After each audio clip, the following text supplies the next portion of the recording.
সরকার আওয়ামী বাকশালী সরকার ক্ষমতায় আসার পর প্রায় 15টি বছর নির্যাতনের অভিশাপ নিয়ে আমরা বাংলাদেশে বেঁচেছিলাম।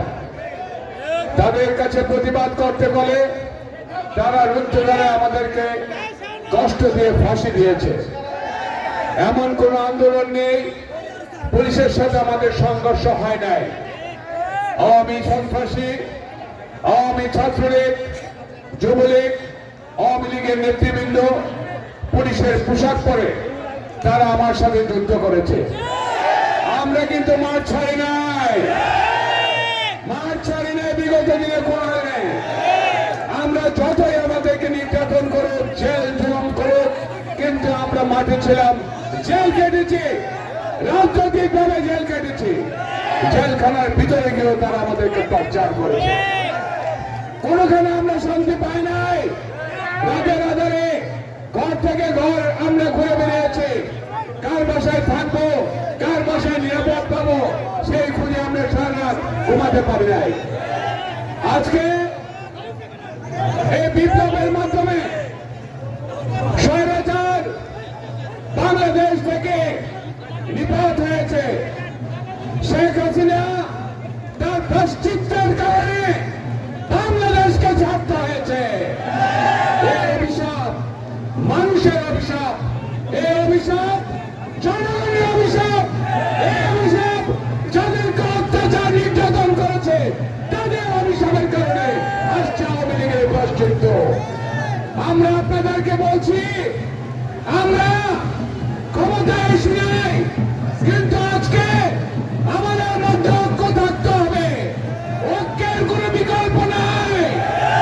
ঐক্য ছিল বলে আজকে স্বৈরাচারকে আমরা রাজপথ থেকে সরিয়ে নির্বাসনে পাঠিয়ে দিয়েছি। তার জন্য দেশনেত্রী বেগম খালেদা জিয়া, তার উত্তরসূরি ভারপ্রাপ্ত চেয়ারম্যান জনাব তারেক রহমান আমাদেরকে সবসময় উৎসাহ দিয়েছেন। উনি বলেছিলেন রাজপথ ছাড়বেন না। আমরা রাজপথ ছাড়ি নাই, আমরা রাজপথে আছি। বিগত দিনে ছিলাম, এখনো আছি, ইনশাল্লাহ আগামী দিনে আমরা থাকবো। সবাইকে বলি, অনেক কষ্টের মাধ্যমে আমরা কিন্তু স্বাধীনতা পেয়েছি। এই স্বাধীনতার মূল্য আমাদেরকে দিতে হবে। আমরা যদি তাদের মতো আবার মাঝে গেটে লুটপাট করে যদি আমাদের ইজ্জত এবং ভবিষ্যৎ নষ্ট করে এদেশের জনগণের কাছে আমরা ঠাঁই পাবো না। তার জন্য সবাইকে সতর্ক করে দিয়ে বলছি, কম খাই, কম পরে, কিন্তু নির্দোষ হিসাবে সমাজের জন্য আত্মপ্রকাশ করতে পারি, সে পথে আমাদের থাকতে হবে।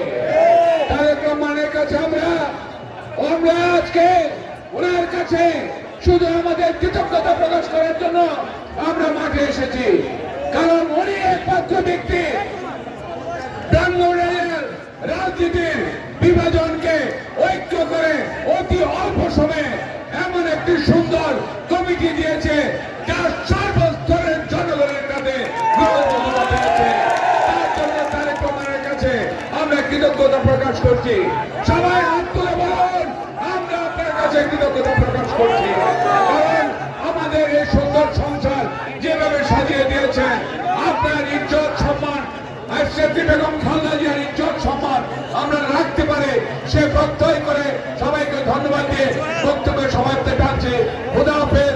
বাংলাদেশ জিন্দাবাদ, বাংলাদেশ জাতীয়তাবাদী জিন্দাবাদ। আমরা সবাই এক থেকে দেশকে গণতন্ত্র মুক্ত করব, এই হোক আমাদের প্রত্যয়। প্রিয় নেতৃবৃন্দ, এ পর্যায়ে বক্তব্য রাখবেন ব্রাহ্মণবাড়িয়া জেলা বিএনপির সিনিয়র সহসভাপতি জনাব জয়লোক খোকন। জনাব জয়লোক খোকনকে বক্তব্য রাখার জন্য অনুরোধ করছে।